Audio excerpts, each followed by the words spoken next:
How many of you would like to be smarter about handling your debt and paying off debt? How many of you that interests you? I'm going to assume with the topic that you're interested in that.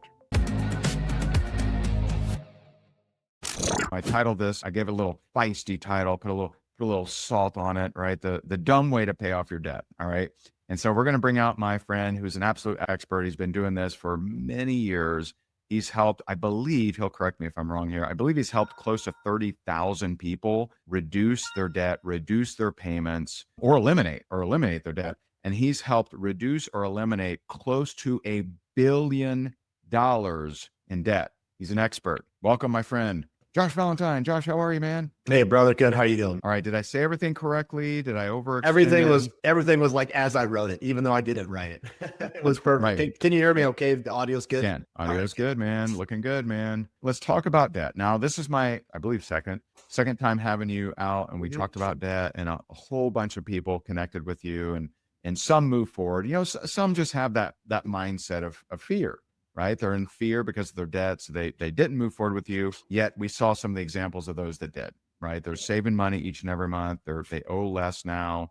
They're probably feeling fantastic, I would think. And so, but let's talk about what is the dumb way to pay off debt? It's funny you say that. Most people are sitting in that dumb way of paying off debt. And it comes back to programming, behavior programming, psychological programming. But I'll start with what I would consider the most or the dumbest, if we want to use the word dumb, dumbest way to pay off debt is what I would say the absolute masses are doing, which is carrying unsecured credit card debt or high interest personal loans that are unsecured. And to basically define that means debt that is not tied to a car or a boat or an asset. It's just debt there's no asset attached to it, so it's very high interest. Most people, right, will sit in a situation of bondage paying the minimums. So the minimum payment does nothing to the balance. And the minimum payment will keep your credit score stable wherever it's dropped off to, depending on your utilization. The minimum payment will make you feel good. It'll reward you with a dopamine, like a neuroassociation. I paid it. I paid it.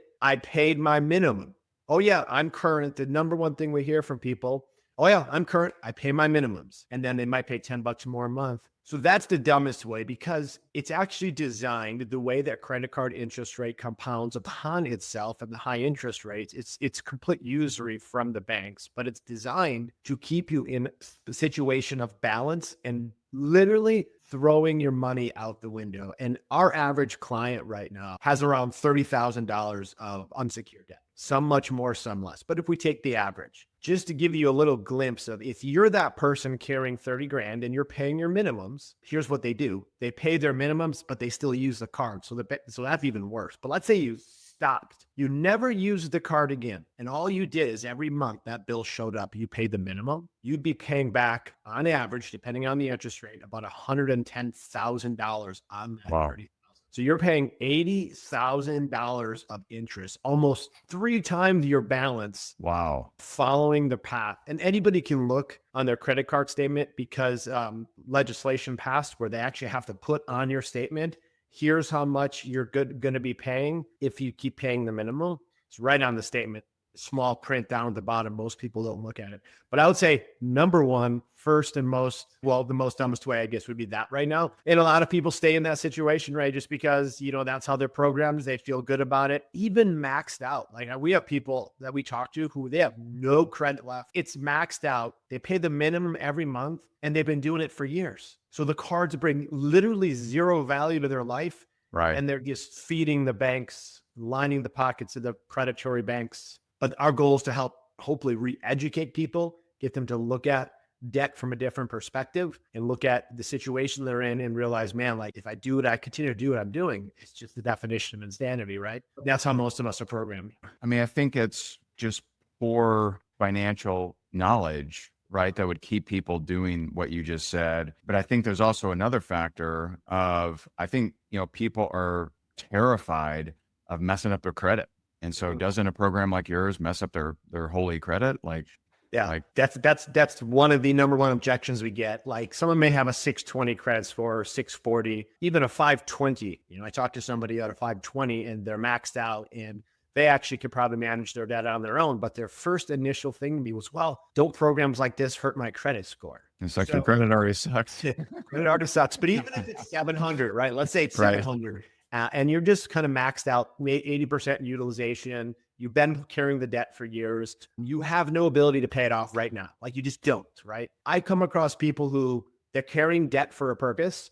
They're using their funds in other places of their life, and that may make sense. And I've been there. I've got up to 100, 150 grand of credit card debt as an entrepreneur during seasons where my money was being utilized, and I was rolling the dice that's going to actually, I'll be able to get a nice windfall and pay that off. So that I'm not talking about that unique person.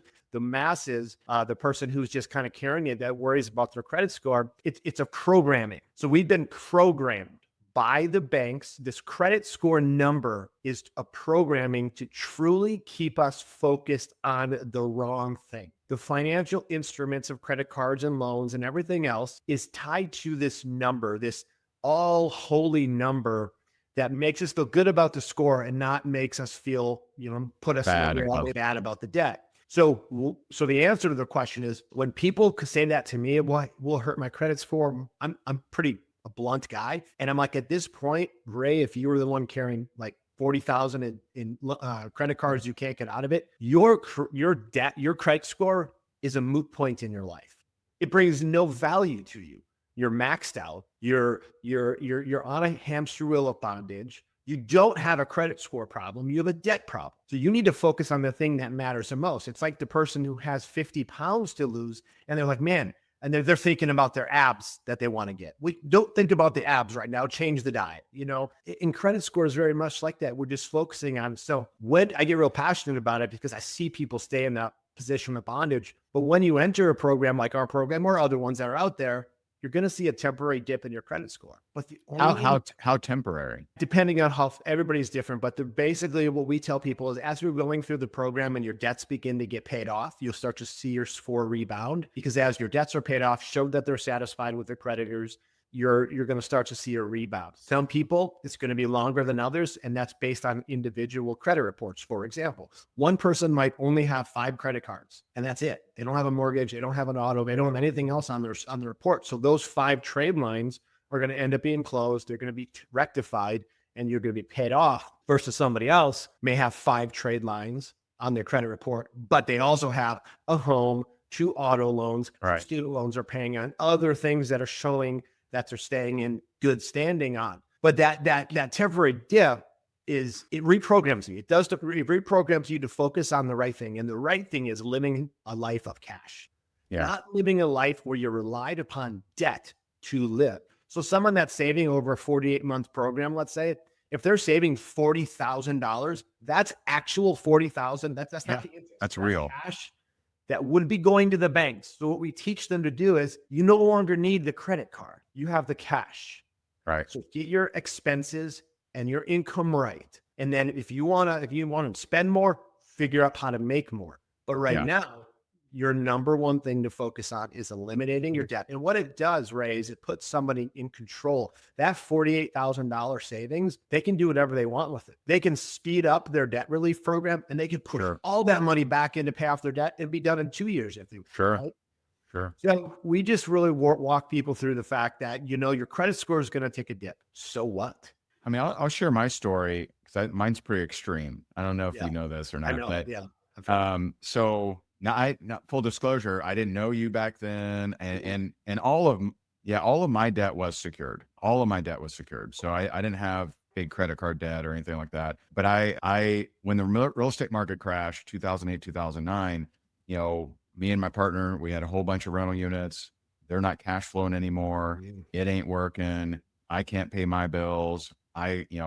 We sold some, but we let some go into foreclosure. I let, my personal home goes into foreclosure. I'm over $1 million in secured debt. All right. So it's not unsecured. It's not credit card, but the secured debt wasn't worth what the debt was, right? Because of the crash. Oh, that's absolutely way more. I owed way more than it was worth. It wouldn't have made sense, because I just thought logically, like, would I pay $1 million for all this if I had it? And the answer is no way. And so here I am owing $1 million.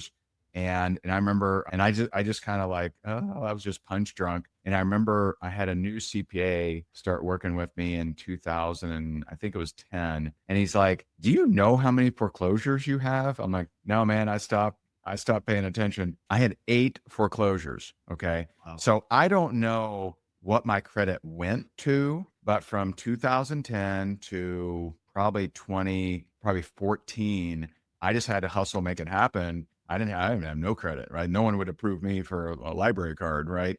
And then in 2014, when we were going to apply for a house, my wife and I got married. We're 1 year, or no, I'm sorry, 3 years at that point, and we're going to buy a house. They run my credit, and it was like 800. Yeah. Yeah. It bounces back. Yeah. And I'm like, it was higher than Jess's, who Yeah. has never had a foreclosure.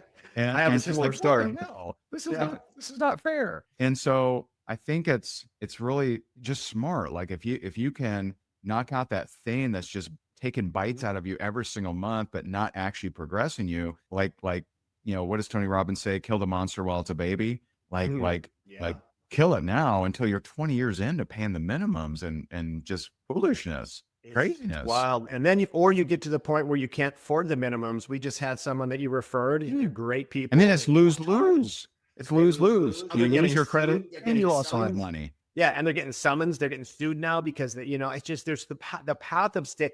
I have a video on our website. It's called basically unsecured debt's your biggest financial liability. And I believe with my heart of hearts that carrying unsecured debt, if you don't have the ability to pay that off, like within 4 months, 5 months, if you are carrying that debt, it's your biggest financial liability in your life. So the credit score conversation becomes a moot conversation and the score bounces back. I mean, I settled my own personal business debt once. I had a business partner that racked up a ton of debt I didn't know about, got stuck in my name. And I saw my score go from a high score down to 550, but I had no ego about it. I'm like, whatever, I don't care about that. I need to get this debt gone in the most efficient, effective way of putting me in control. And also I have an 800 plus credit score now. And it was like, it just dropped and bounced right back. And life is golden and good. No issues. But again, I would never focus on a score if I was carrying debt because it's focusing on the wrong thing.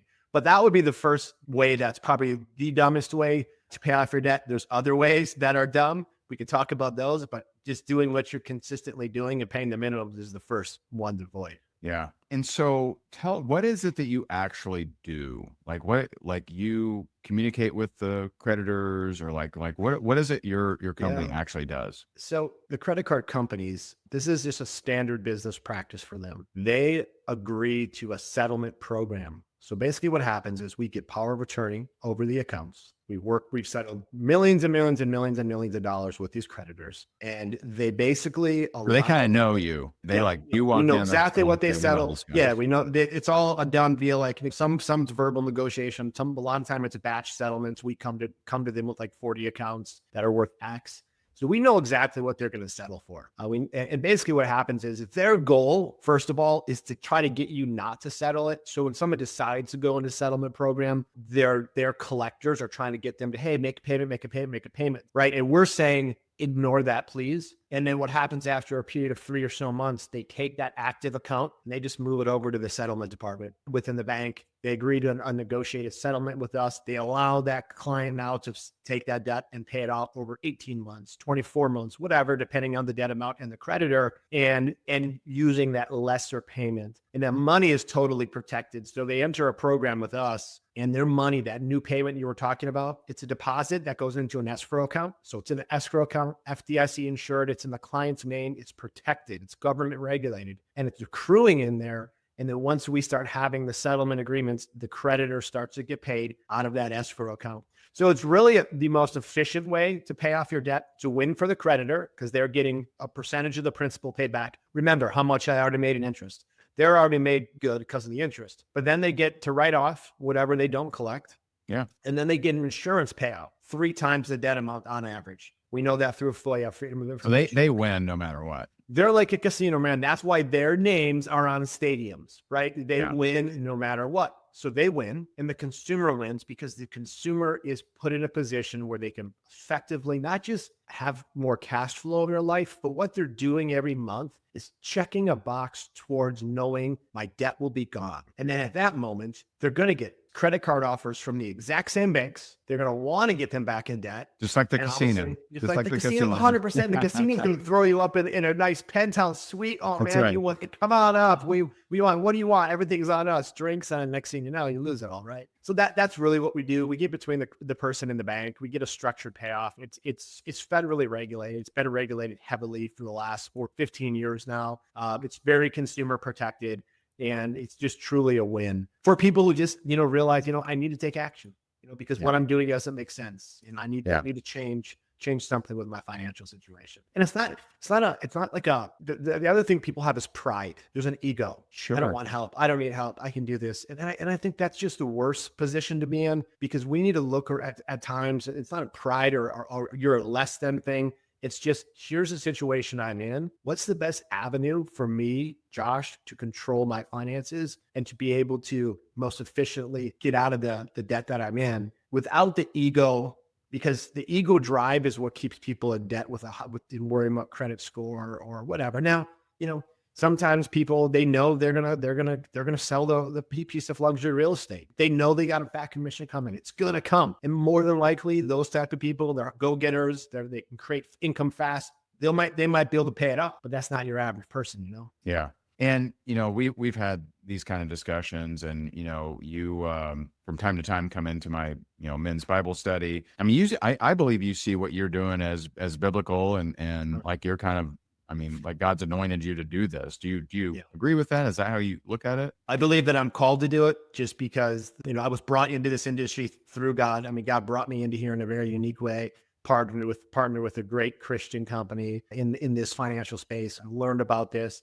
I see the damage that debt does. I see what being slave to the lender is. I see the true bondage that people are in. And I come from two ways in the consumer financial space. We launched a substantial student loan company helping people manage their student loan debt.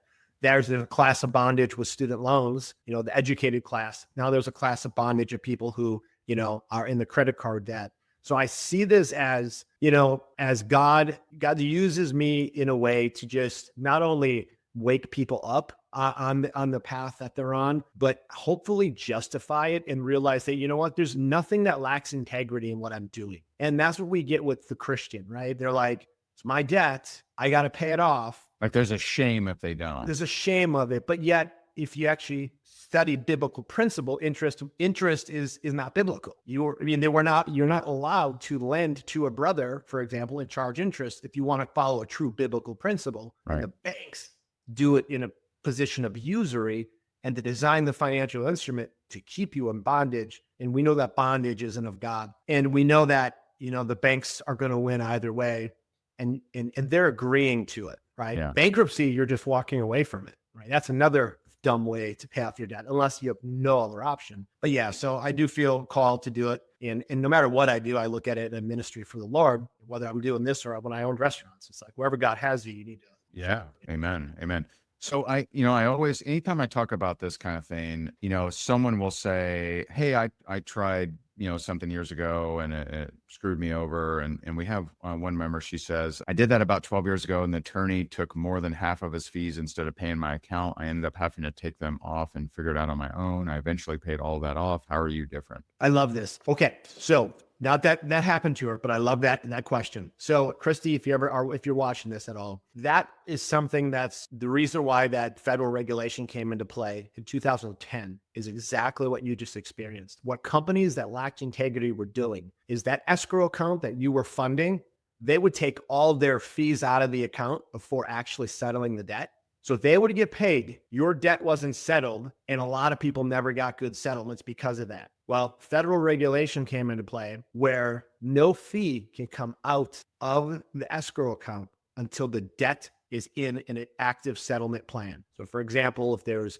a $6,000 Chase credit card, let's say that the fee inside of that is $2,000, you settle it for $2,000, you get out of the debt for, let's just say, $4,000 all in. Let's just throw a number out there. That $4,000 or that $2,000, that would be the fee that comes out of that. That cannot be taken until you got the settlement and the settlement is paid. So it's put in place to protect you. Now, there still are companies that are doing it the old way, using an attorney, because it is not illegal for an attorney to take a retainer. So what an attorney, this attorney Wow. loophole that some companies do is dangerous because it takes you longer to settle. Most of these attorneys are doing it. You're going to get the result. It just takes longer. Instead of you settling and getting some knocked out in your first 12 months, you're not getting it knocked out until the end because the attorney's taking his retainer fee. So you really aren't, it's not as good for the consumer. But that's the whole point of federal regulation, is to protect what you experience. And I'm sorry you experienced that, but hopefully you're good now. Yeah. Another good question. My friend Holly says, I always pay much more than the minimum. Would this program be for me?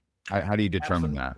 Oh, absolutely. Well, here's a great example. So when you say I pay much more than the minimum, is your balance going to zero? If your balance isn't going to zero and you're carrying 20 grand of credit card debt, what does that mean? That means you use your credit cards. Let's say you put out, say your minimum on a $20,000 credit card is going to be about $600. So let's say the minimum 600 on that credit card, but you're paying 1,500 every month. We'll just say 1,600 every month. So you're paying an extra 1,000 every month, but you're swiping 1,000 every month. You're actually not paying extra. You're keeping the balance the same. You're paying what you used. Now, if you're not using your credit card and you're paying the 600 and you're paying an extra $50, not going to do a thing to you. It's not going to, you're not seeing yourself go ahead. So what I always tell people, the path you're on, if you're able to get out of that debt in 4, maybe 6 months max, then maybe you don't need debt relief. Maybe, you're good. You're not using the cards. You can put, instead of 600, you can put 2,000. Because think about it. If you have a $20,000 balance and you were paying 600 a month, that 600 is not really lowering the balance. So for you to get out of debt in a year, you're going to probably have to pay about $1,500 extra a month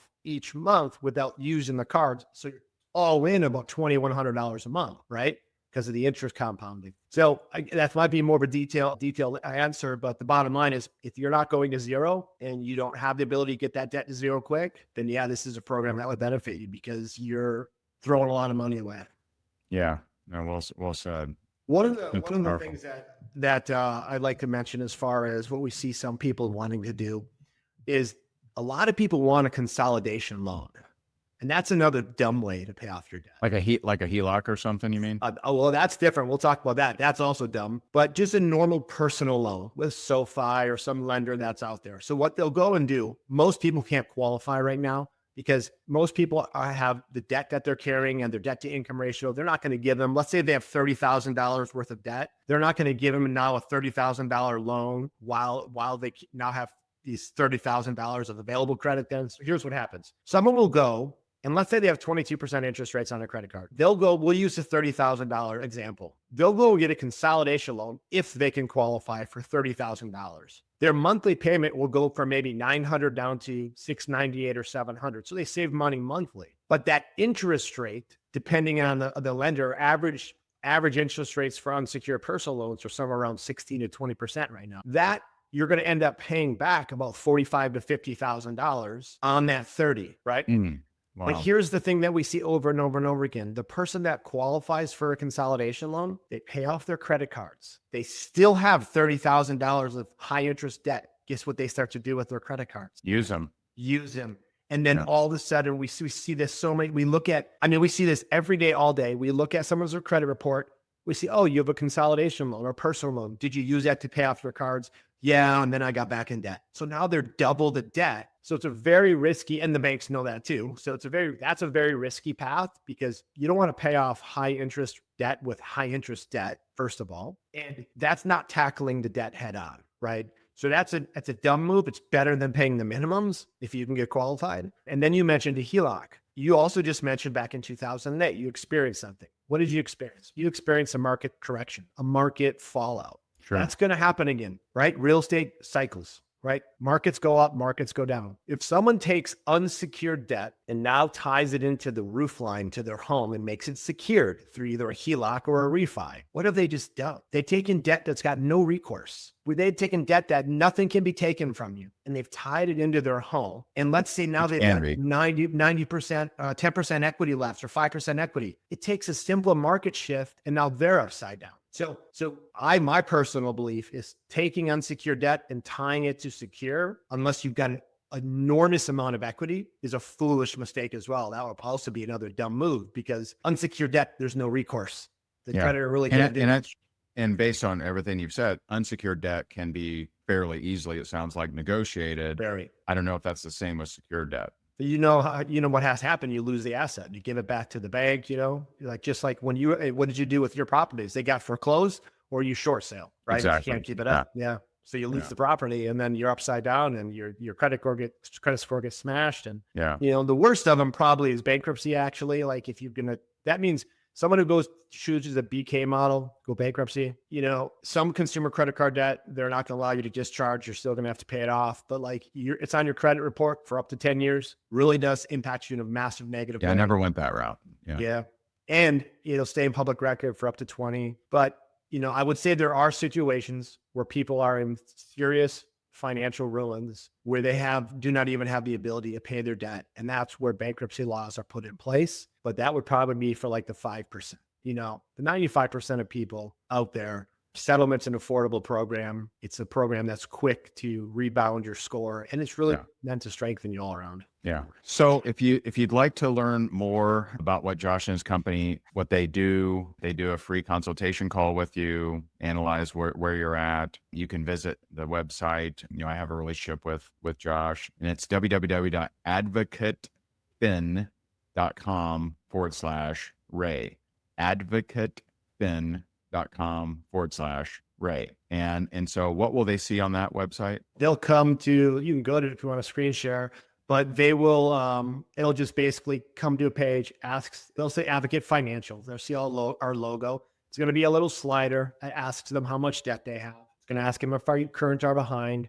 It's going to ask their name, their email address, their phone number, and then they're going to put their information in. They'll be getting a link sent over right away where they can actually book a consultation and schedule one. Or if they don't, we'll text, call, and try to connect to get them on the phone. What I will say that we see is a lot of people will put in their information and then they don't respond to us reaching out to them, which that's counterintuitive. Like if you're going to take action, be available to talk, let's go ahead and see what options are available for you. Yeah, for sure. Yeah. And you have examples on here, frequently asked questions. And so, so advocatefin.com/Ray. We've had a lot of people go through the program or are in the program right now, and they're super excited about it. We even had some people comment in the comments. And so if you want to check it out, check it out. If you're, under that, stress, anxiety of debt, and you're not able to get out of it, like what you said, if you're not able to knock it out in 4 to 6 months, then it's probably makes sense.